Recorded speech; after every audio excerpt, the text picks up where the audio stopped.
Hello dear students, welcome to our YouTube channel medico nursing classes. आज की crash course की हमारी class है।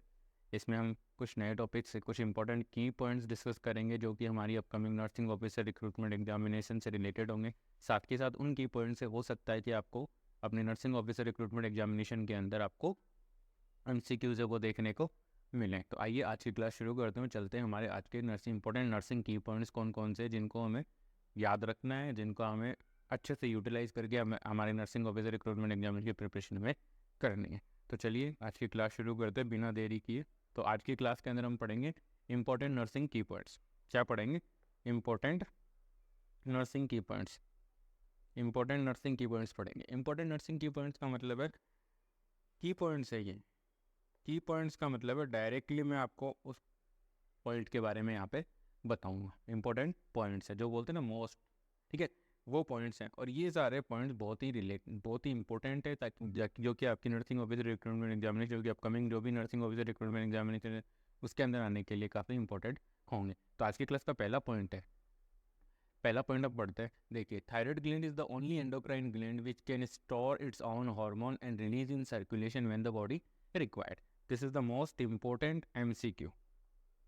इंपॉर्टेंट पॉइंट है ये। एक इंपॉर्टेंट पॉइंट कैसे है? इंपॉर्टेंट पॉइंट इसलिए है क्योंकि थायराइड ग्लैंड, ठीक है, आपने देखा होगा कि थायराइड ग्लैंड है वो काफ़ी इंपॉर्टेंट ग्लैंड होती है हमारी बॉडी के लिए, क्योंकि ये बहुत सारे जो फंक्शन है जैसे कि बीएमआर रेगुलेशन है, बीएमआर रेगुलेशन, बीएमआर रेगुलेशन का काम भी कौन कर दिया? अपनी थायराइड ग्लैंड कर रही है। अब थायराइड ग्लैंड है उसके बारे में ये बताया गया है कि थायराइड ग्लैंड एक ऐसी ग्लैंड है जो अपने हार्मोन को भी स्टोर रख सकती है। नॉर्मली हम ये देखते हैं कि ग्लैंड क्या करती है, अपना हार्मोन बनाती है और हार्मोन बना करके वो क्या करती है, ब्लड के अंदर रिलीज कर देती है, ठीक है। In normal phenomena,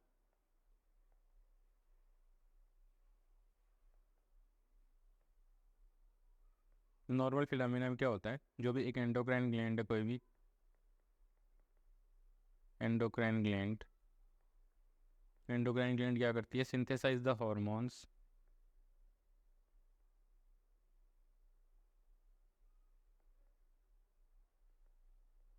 synthesise the hormone. वो क्या करती है, हार्मोन का सिंथेसिस करती है और हार्मोन को सिंथेसिस करने के बाद वो क्या करती है, release in blood circulation. Thyroid gland कोई भी नॉर्मल फिनोमेना के अंदर कोई भी एंडोक्राइन ग्लैंड है, वो ग्लैंड क्या करती है, वो क्या करती है, सबसे पहले हार्मोन का सिंथेसिस करती है। हार्मोन का सिंथेसिस करने के बाद वो ग्लैंड क्या कर देती है, अपने हार्मोन को ब्लड के अंदर क्या कर देती है, रिलीज कर देती है। ये एक normal phenomena. But in thyroid gland, thyroid gland ये काम तो करती करती है, थायराइड ग्लैंड क्या कर रही है, ये फंक्शन तो वो करती करती है, ठीक है, ये फंक्शन तो वो करती करती है, बट साथ के साथ में क्या करती है, but also, but also store it's oven hormone. ये क्या करती है, अपने ओवन हार्मोन्स को क्या करती है, अपने अंदर ही स्टोर करके भी रख लेती है, स्टोर करके रख लेती है। और जब भी हमारी बॉडी को थायराइड हार्मोन्स की रिक्वायरमेंट होती है, जब भी रिक्वायरमेंट होती है, तब ये क्या कर देती है, उनको रिलीज कर देती है। तो हम ये लिख सकते हैं, release, release store hormone, store hormone in blood circulation, blood circulation, store, release, store hormone in blood circulation whenever required, when body required, when body required। जब भी बॉडी को जरूरत पड़ती है उस समय ये क्या कर देते हैं, अपने हॉर्मोन्स को क्या कर देती है, रिलीज करती है। तो इंपॉर्टेंट है ये। एमसीक्यू आपसे पूछा जा सकता है कि ऐसी ग्लैंड का नाम बताओ जो अपने हार्मोन को स्टोर, ऐसी एंडोक्राइन ग्लैंड का नाम बताओ जो अपने अपने हार्मोन को स्टोर कर सकती है। तो thyroid gland is the only gland that can store its own hormone and release it when ever body required. और कब रिलीज करती है, जब भी हमारी बॉडी को जरूरत पड़ती है तब ये क्या कर देती है, अपने हार्मोन्स को क्या कर देती है, रिलीज कर देती है। नेक्स्ट पॉइंट है इंपॉर्टेंट की पॉइंट। नेक्स्ट पॉइंट पढ़ते हैं, नेक्स्ट पॉइंट देखते हैं। नेक्स्ट पॉइंट में देखो स्टूडेंट, नेक्स्ट पॉइंट क्या है, नेक्स्ट पॉइंट ये कह रहा है हमें, नेक्स्ट पॉइंट कह रहा है कि bed sore is considered in the contaminated wound in that the periphery, spelling गलत है, स्पेलिंग यहाँ पे मिस्टेक है, the periphery is considered less contaminated than the centre, so that cleaning should be done from outer to inner, ठीक है। But in surgical wound the cleaning should be done from the inner to outer. यहाँ पे मैं आपको बताना चाहूँगा, यहाँ पे बात हो रही है आपके बेड शोर की, बात हुई है बेड शोर की। किस चीज़ की बात कर रहे हैं? बेड शोर की, ठीक है। बात हो रही है यहाँ पे, बात हो रही है आपके बेड शोर की।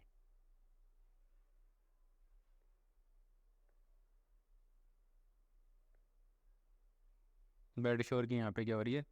बात हो रही है। तो स्टूडेंट्स, बेड शोर क्या होता है? बेड शोर होते हैं नॉर्मली क्या होता है in prolonged bedridden case. Bed sore कब होते हैं? In prolonged bedridden, in prolonged bedridden client, prolong bedridden patient. एक तो प्रोलॉन्ग बेड रिडन पेशेंट है, या same position for a longer period, longer period, एक लंबे time तक अगर आप एक सेम पोजीशन लिए रखते हो तो उस कंडीशन के अंदर क्या होता है, जहाँ बोनी प्रोमिनेंस होती हैं, जो आपकी बोनी प्रोमिनेंस है,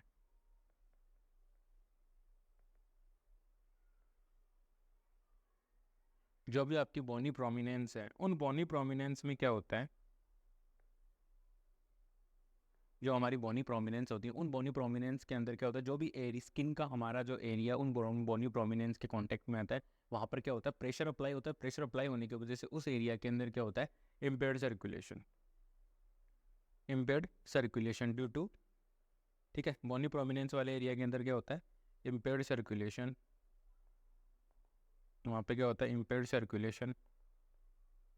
सर्कुलेशन क्यों आया? Due to pressure, due to pressure, pressure की वजह से वहाँ पर क्या आ गया है स्टूडेंट, क्या आ गया, इम्पेयर्ड सर्कुलेशन है वो इम्पेयर्ड हो गया। जैसे मान लीजिए अपनी ये जो अपना एल्बो जॉइंट है, एल्बो जॉइंट के ऊपर ये वाला जो बोनी प्रोमिनेंस है, या फिर मान लीजिए आप सुपाइन पोजीशन के अंदर काफ़ी लंबे टाइम तक रहते हो, ये लंबी पोजीशन कौन से पेशेंट लेंगे? जैसे मान लीजिए फ्रैक्चर का पेशेंट है, स्पाइन फ्रैक्चर का पेशेंट है, आपके पास क्या है, स्पाइन फ्रैक्चर का पेशेंट है। स्टूडेंट्स, स्पाइन फ्रैक्चर का पेशेंट है, वो मूव करता है तो भी उसको बहुत अनबियरेबल पेन होता है। तो उस कंडीशन के अंदर क्या होगा, इंडिविजुअल एक सुपाइन पोजीशन के अंदर ही लेटा हुआ रहता है, क्योंकि वो पोजीशन चेंज करेगा तो उसको क्या होगा, वो उसको पेन फील होगा। तो वो क्या करेगा, एक लंबे ड्यूरेशन के लिए, लंबे टाइम तक वो सुपाइन पोजीशन के अंदर रहेगा। तो हमारी जो स्केपुला है पीछे की तरफ, जो हमारी विंग्स बोन है, ठीक है, जो स्केपुला है, वो स्केपुला के अंडर जो स्किन एरिया आएगा वहाँ पर क्या होगा, प्रेशर अप्लाई होगा। प्रेशर अप्लाई होने की वजह से वहाँ पर क्या होगा, जो उस एरिया की ब्लड सर्कुलेशन है वो इम्पेयर्ड हो जाती है। और लॉन्ग टाइम तक अगर आप सेम पोजीशन मेंटेन करके रखते हो तो उस एरिया के अंदर क्या होने शुरू हो जाते हैं, धीरे धीरे नेक्रोसिस होना शुरू हो जाता है, ठीक है। ब्लड सप्लाई इम्पेयर्ड हो गई, नेक्रोसिस होना शुरू हो जाता है, धीरे धीरे वहाँ पे क्या होते हैं, इन्फ्लामेटरी चेंजेज आते हैं,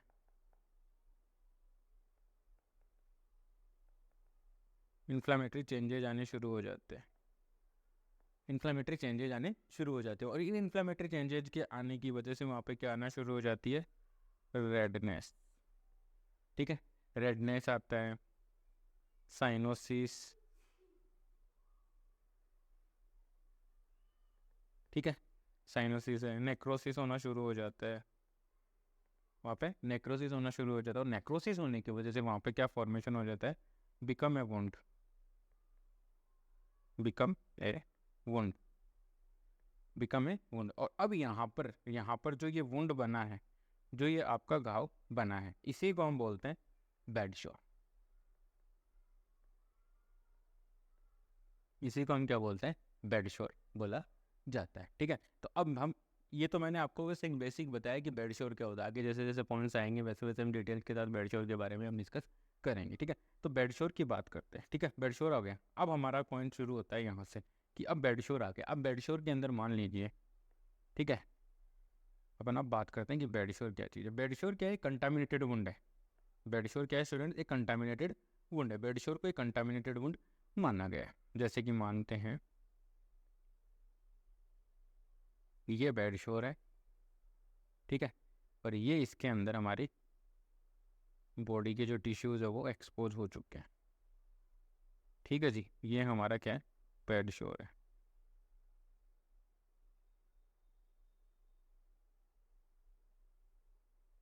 ये है आपका बेड शोर।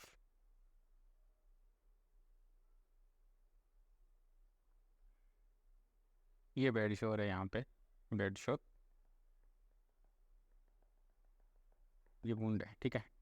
अब इसमें क्या है, इसमें ये किया गया है कि जो बेड शोर है उस बेड शोर के वुंड को क्या माना गया है स्टूडेंट्स, बेड शोर के वुंड को क्या माना गया है, बेड शोर का वुंड है उसको क्या किया गया है, उसको एक कंटामिनेटेड वुंड माना गया। कंटामिनेटेड वुंड माना गया, इसका मतलब है कि बेड शोर क्या है, वो एक बहुत ही contaminated, consider as a contaminated wound, consider as a contaminated wound.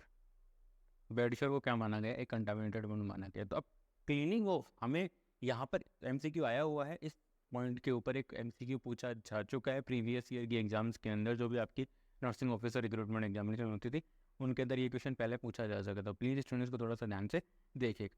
अब क्या किया गया, बेड शोर को बोल दिया गया कि ये कंटामिनेटेड वुंड है। तो कंटामिनेटेड वुंड है तो हम के नॉर्मली क्या मानते हैं, अगर कोई सर्जिकल वुंड होता है, अगर एक सर्जिकल वुंड की बात करूँ मैं, सर्जिकल वुंड, सर्जिकल वुंड क्या होते हैं, स्टेराइल वुंड होते हैं, क्लीन वुंड होते हैं, स्टेराइल और क्लीन वुंड, स्टेराइल और एक क्लीन वुंड होते हैं। तो इनके अंदर जैसे अब ये वाला हम बना देते हैं, हमारा ये क्या है, हमारा सर्जिकल वुंड है, ठीक है, ये हमारा है सर्जिकल वुंड। अब सर्जिकल वुंड के अंदर क्या किया गया स्टूडेंट, देखिए सर्जिकल वुंड के अंदर जब हम क्लीनिंग करने के लिए जाते हैं तो बोला गया है कि सेंटर से स्टार्ट करना है, ठीक है, सेंटर से यूँ धीरे धीरे सर्कुलेटरी मोशन के अंदर शुरू करना है, और हमें ये सर्कुलेटरी मूवमेंट करते हुए बाहर की तरफ आना है। मतलब जो हमारा क्लीनिंग का जो तरीका होगा, way of cleaning, way of cleaning, way of cleaning होगा, वो होगा हमारा centre, centre to periphery, periphery, क्योंकि ये क्लीन वुंड है तो हम ये मानते हैं कि सेंटर में सबसे कम कंटामिनेशन है बजाय आपके पेरीफेरी के अंदर, पेरीफेरी में ज़्यादा कंटामिनेशन। तो हमारा मूवमेंट किस प्रकार होगा, less contaminated to less contamination to less contamination to more contaminated, more contamination. ये एक प्रिंसिपल है, सर्जिकल प्रिंसिपल है, ठीक है। What is this, this is an surgical principle. हमने अपने आप से कुछ नहीं लिखा है यहाँ पे, ठीक है। ये क्या एक सर्जरी का प्रिंसिपल होता है कि आपको क्या करना है, जब भी आप क्लीन कर रहे हो, वुंड को क्लीन कर रहे हो, आप ये स्किन को क्लीन कर रहे हो, तो हमें क्या करना है, सेंटर टू पेरीफेरी मूव करना है, क्योंकि हम ये मानते हैं कि सेंटर के अंदर सबसे कम कंटामिनेशन है और पेरीफेरी के अंदर सबसे ज़्यादा कंटामिनेशन है। तो ये क्या है, एक सर्जिकल प्रिंसिपल है, ये एक सर्जिकल प्रिंसिपल है, ये एक सर्जिकल प्रिंसिपल है। क्या है, एक सर्जिकल प्रिंसिपल है, ये एक सर्जिकल प्रिंसिपल है। ये एक सर्जरी का नियम है कि हमें जब भी हम सर्जरी करें, किसी भी वुंड को क्लीन कर रहे हैं, सर्जिकल वुंड को क्लीन कर रहे हैं, तो उस कंडीशन के अंदर हमें क्या करना है, सेंटर टू पेरीफेरी हमें क्लीनिंग करनी। और किस तरीके से, सर्कुलर मोशन के अंदर। स्टूडेंट ये पॉइंट इंपॉर्टेंट है कि पहला पहला यहाँ से इंपॉर्टेंट पॉइंट शुरू होता है कि लेस कंटामिनेटेड और मोर कंटामिनेटेड आपको करना है, और किस तरीके से करना है, तो सर्कुलर मोशन के अंदर, ठीक है, circular motion, circular motion, circular motion के अंदर आपको ये क्या करना है, क्लीन करना है। सर्कुलर मोशन मैंने अभी आपको बताया कि सेंटर से शुरू होना है, उसके बाद यूँ इस प्रकार से आपको कहना है, क्लीनिंग करते हुए धीरे धीरे आपको क्या करना है, बाहर की तरफ आना है। ये किस पर अप्लाई करना है, सर्जिकल, क्लीन और स्टेराइल वुंड पर। लेकिन अगर आप बेड रिडन पेशेंट की वुंड केयर, बेड शोर, बेड रिडन पेशेंट के वुंड हो रखे हैं, उनको हम क्या बोलते हैं, बेड शोर। अगर आप बेड शोर वाले वुंड की केयर कर रहे हो या क्लीनिंग कर रहे हो, उस समय आपको ध्यान में रखने की बात है, यहाँ पर प्रिंसिपल उल्टा हो जाता है। प्रिंसिपल क्या हो जाएगा, यहाँ पर आपका प्रिंसिपल हो जाएगा स्टूडेंट्स, क्लीनिंग ऑफ बेड शोर वुंड, क्लीनिंग ऑफ बेड शोर wound.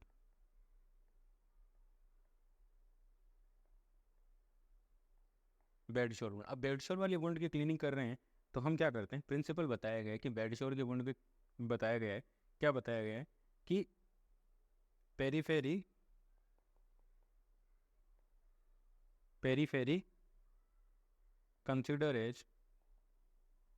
consider as less contaminated. Periphery considered as less contaminated, or center is more considered as a more contaminated. Consider as more contaminated.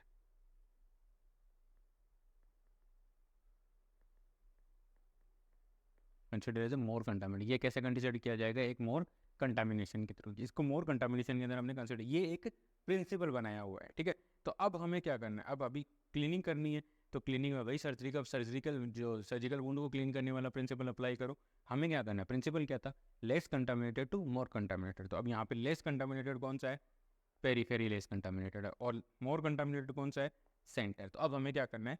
Periphery से centre की तरफ जाना। मतलब surgical wound के अंदर हम क्या कर रहे थे? सेंटर को लेस कंटामिनेटेड माना था और पेरीफेरी को मोर माना था, लेकिन इसमें उल्टा मान रहे हैं, पेरीफेरी को कम मान रहे हैं और सेंटर को हम क्या कर रहे हैं? सेंटर को हम मोर कंटामिनेटेड मान रहे हैं, ठीक है। तो अब हमें क्या करना है? हमें क्या करना है स्टूडेंट्स, आप देखना, हमें ये करना है कि जब हम बेडशोर वुंड की क्लीन कर रहे हैं तो हमें कहाँ से शुरू करना है? पेरीफेरी से शुरू करना है। पेरीफेरी से शुरू करते हुए ऐसे, अब इससे उल्टा जो अभी बनाया था उससे उल्टा बनेगा। इस प्रकार से हमें क्लीनिंग करते हुए सेंटर की तरफ जाना है। मतलब कि इस वुंड को, जब हम बेडशोर वाला वुंड है, ये बेडशोर का जो ये वुंड है, इस वुंड को क्लीन कर रहे हैं और ये इसका सेंटर है, तो हमें क्या करना है? पेरीफेरी से सेंटर की तरफ आना है। हमें क्या करना है? पेरीफेरी से सेंटर की तरफ आना है। और इसको जब हम क्लीन कर रहे थे, जब हम सर्जिकल वुंड की क्लीनिंग कर रहे हैं, तो उस समय हमें क्या करना है? जब हम सर्जिकल वुंड की क्लीनिंग कर रहे हैं तो उस समय हमें क्या करना है? उस समय हमें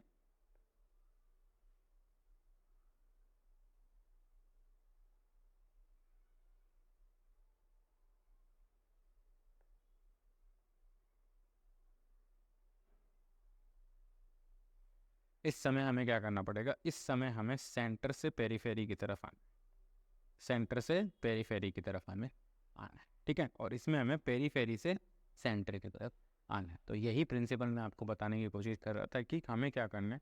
बेडशोर है, उसको क्या बोला गया? एक कंटामिनेटेड वुंड बोला गया, जैसे कंटामिनेटेड वुंड है, ठीक है। तो जब भी आप बेडशोर के वुंड को क्लीन कर रहे हो, ठीक है, तो उसको कहाँ से क्लीन करना है? Periphery consider less contaminated, cleaning should be done from outer to inner, बाहर से अंदर की तरफ आना। किस में? बाहर से अंदर की तरफ किस में आना है आपको? बेडशोर के वुंड में। लेकिन आपको इनर टू आउटर किस में जाना है? सर्जिकल वुंड में। यह आएगा आपका सर्जिकल वुंड के लिए, सर्जिकल वुंड के लिए आपको ये प्रिंसिपल अप्लाई करना है। तो ये हमारे दो इंपॉर्टेंट किंग पॉइंट्स थे जो मैंने आपको समझाने की पूरी कोशिश की। अगर किसी भी स्टूडेंट को कोई डाउट है तो प्लीज़ आप मुझे कमेंट सेक्शन में ज़रूर बताइए, मैं डेफिनेटली उसका आंसर करूँगा। नेक्स्ट हम देखते हैं और की पॉइंट्स। हमारे पास बहुत सारे की पॉइंट्स है जो हमारी नर्सिंग ऑफिसर रिक्रूटमेंट है, ठीक है। तो नेक्स्ट हमारा जो की पॉइंट है वो क्या है? नेक्स्ट हमारा की पॉइंट ये है स्टूडेंट्स कि प्रेजेंटेशन या present of fresh blood in stool is known as haematochezia. अगर आप मान लीजिए किसी पेशेंट का स्टूल एग्जामिनेशन कर रहे हो, क्या कर रहे हो? स्टूल एग्जामिनेशन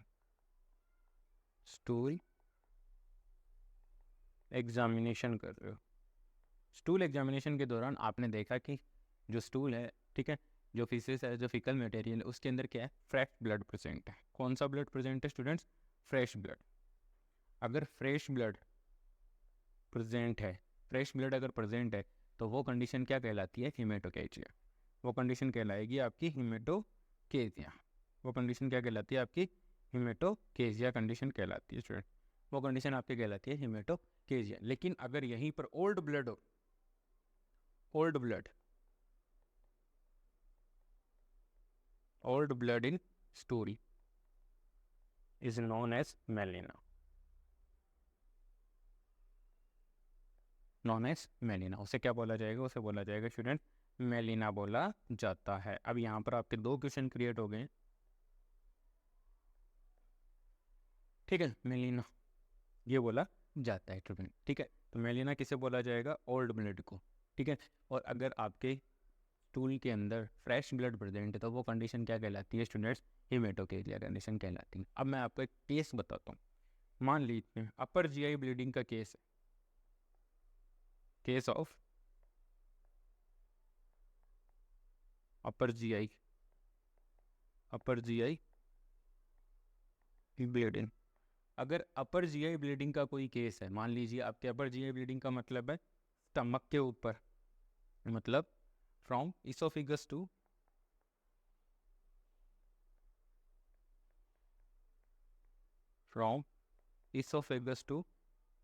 इसोफिगस से लेकर के कहाँ तक ब्लीडिंग होगी? आपके स्टमक तक।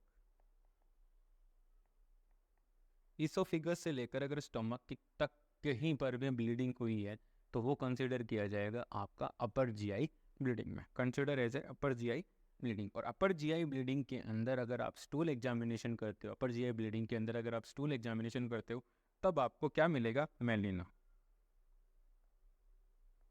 आपको मेलिना मिलता है। मेलिना मिलने का मतलब है कि ओल्ड ब्लड मिलेगा।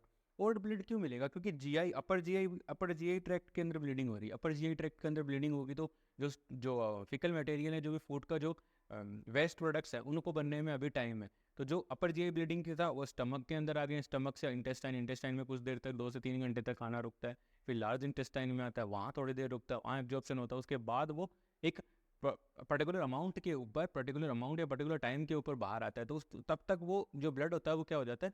पुराना हो जाता है। और वो कंडीशन क्या कहलाती है? आपकी मेलिना। पुराना blood, old blood in stool is known as melaena. लेकिन but in case of lower GI tract bleeding, but in case of lower GI bleeding, lower GI bleeding, अगर लोअर जीआई ट्रैक्ट की bleeding हुई, lower GI tract का मतलब है कि अगर small intestine, मतलब स्मॉल इंटेस्टाइन एंड आपका क्या रहेगा? स्मॉल इंटेस्टाइन, लार्ज इंटेस्टाइन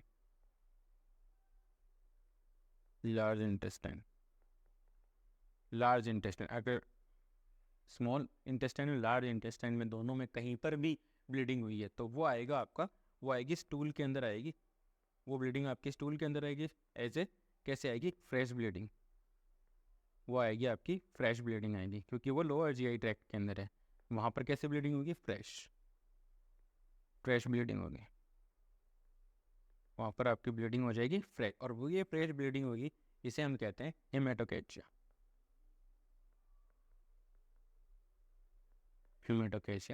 कहा जाता है। आई होप आप लोगों को ये जो मैं केस बताने जा रहा हूँ एमसीक्यू के तौर पे, ठीक है। मान लीजिए आपसे केस पूछा जा सकता है कि एक पेशेंट है जो गैस्ट्रिक अल्सर का पेशेंट, ठीक है, जिसके स्टमक के अंदर पेन हो रहा है, मतलब अल्सर बने में पेन हो रहा है और वहाँ से ब्लीडिंग हो रही है।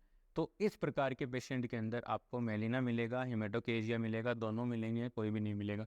ऐसे करके आपसे क्वेश्चन पूछा जा सकता है। तो जब भी अपर जीआई ब्लीडिंग होगी तो मेलिना मिलेगा। क्यों? क्योंकि स्टूल को बाहर आने में काफ़ी टाइम है, ठीक है। लेकिन अगर लोअर जीआई ट्रैक्ट के अंदर ब्लीडिंग होगी तो आपको हमेशा स्टूल के अंदर फ्रेश ब्लड मिलेगा, और वो फ्रेश ब्लड ब्लीडिंग में वो क्या कहलाती है? हेमेटोकेचिया कहलाती है। आई होप आप लोगों को समझ में आया, ठीक है। नेक्स्ट पॉइंट पढ़ते हैं। नेक्स्ट पॉइंट हम देखते हैं इसमें,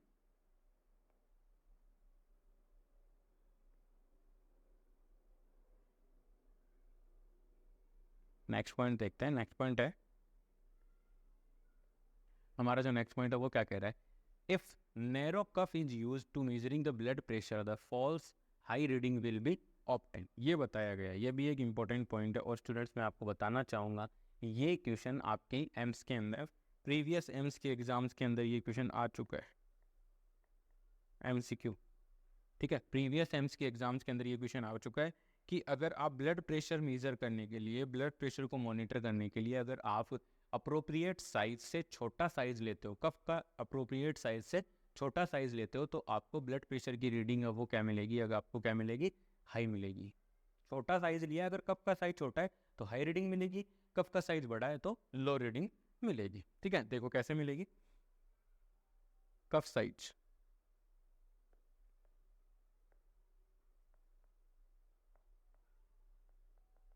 कफ की साइज में दो चीजें हो सकती हैं।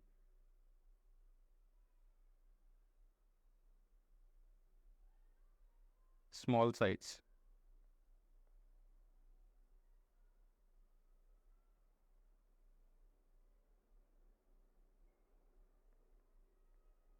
Smaller than required.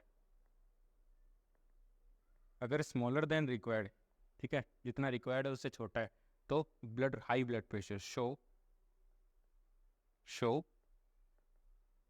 High BP. ये क्या शो करेगा आपको? हाई बीपी शो करता है। दूसरा पॉइंट क्या कहता है?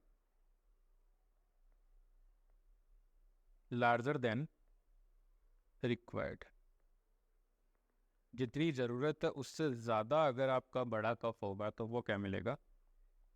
लो ब्लड प्रेशर, ठीक है, वो मिलेगा आपका लो ब्लड प्रेशर। मतलब अगर आप एक पीडियाट्रिक वाला जो ब्लड प्रेशर का कफ, पीडियाट्रिक वाला जो कफ होता है वो अगर आप एडल्ट पे अप्लाई करके फिर ब्लड प्रेशर चेक करते हो तो एडल्ट का ब्लड प्रेशर बहुत ज़्यादा आपको हाई दिखाएगा। और अगर एडल्ट वाले को आप बच्चे के ऊपर अप्लाई करके देखते हो तो वो आपको बहुत ही कम ब्लड प्रेशर दिखाते हैं। साथ ही साथ में क्या होता है कि अगर आपने टू मच टाइट बांधा है, ठीक है, अगर आपने ब्लड प्रेशर बहुत ज़्यादा टाइट बांध दिया है तो उस कंडीशन के अंदर क्या होगा? हाई होगा, हाई बीपी। और टू मच लूज है तो लो बीपी, वहाँ पर आपको लो ब्लड प्रेशर देखने को मिलता है स्टूडेंट। तो हमें क्या करना है, अब एक तो जब भी हम ब्लड प्रेशर पेशेंट का चेक कर रहे हैं तो उस कंडीशन के अंदर हमें क्या करना है? अप्रोप्रिएट साइज का बीपी का यूज करना है। यूज अप्रोप्रिएट साइज बीपी का, अप्रोप्रिएट साइज का बीपी का यूज करना है, ठीक है, पहली चीज़ तो ये। और apply firmly, softly firmly apply, not too much tight and too much loose. ना तो हमें बहुत ज़्यादा टाइट बांधना है और ना ही हमें बहुत ज़्यादा ढीला उसको बांधना है। तो ये चीज़ें हमें क्या करनी है? ध्यान में रखनी है स्टूडेंट्स, ठीक है। जब भी हम पेशेंट का ब्लड प्रेशर मॉनिटर कर रहे हैं तो उस कंडीशन के अंदर हमें ये चीज़ें ध्यान में रखनी। तो ये था हमारा ये की पॉइंट। नेक्स्ट हम की पॉइंट देखते हैं, site for core body temperature. Site for core body temperature का मतलब है, जो बोलते हैं ना कि आप जो मतलब एक्यूरेट, एकदम एक्यूरेट, ठीक है, जो पूरी तरह से एक्यूरेट ब्लड प्रेशर है, जो कोर बॉडी टेम्परेचर चेक किया जाए। कोर बॉडी टेम्परेचर का मतलब है जो बॉडी के डीप टिश्यूज से टेम्परेचर लिया जाता है। Temperature of deep tissues of body, जो बॉडी के डीप टिश्यू से लिया जाता है उसे बोलते हैं कोर बॉडी टेम्परेचर, ठीक है। जो बॉडी के डीप टिश्यू से लिया जाता है उसे बोला जाता है कोर बॉडी टेम्परेचर। अब कोर बॉडी टेम्परेचर के लिए जो साइट है वो कौन कौन सी साइट है देखिए student.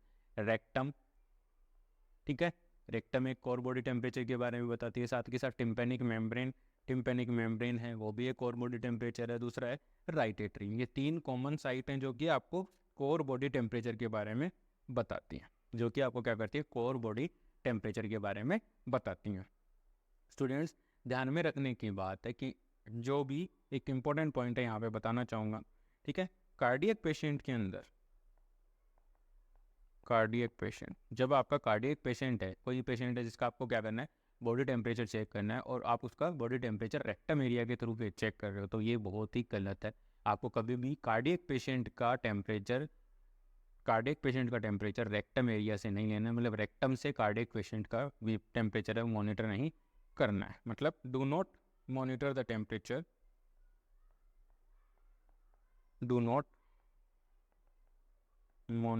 Temperature of an cardiac patient from the rectum, because it can cause because it can cause vagal stimulation.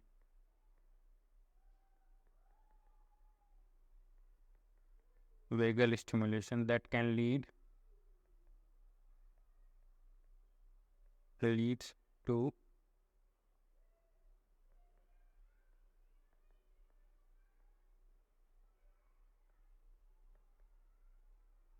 cardiac dysarrhythmia or